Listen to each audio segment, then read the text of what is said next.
Welcome to our video demonstration of lane departure warning system. For the purposes of this video, we're using a Vauxhall Astra, although it is available on many cars, including most of what we have in stock at the moment.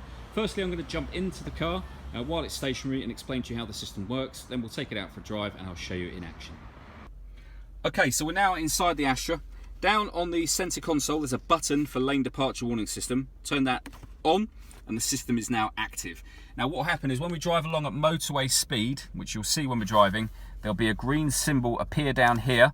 It's the same symbol that is on that button, so a picture of a car in between two lanes. It will stay green if you indicate whilst changing lanes. As soon as you don't indicate and you change lanes, it will flash orange or amber to warn you that you've drifted out of your lane.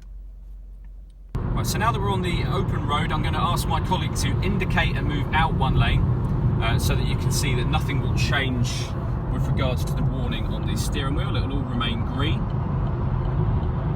And then now that we're in the middle lane, we're going to drift back in a second to the near side lane and I'll show you what happens on the steering wheel then.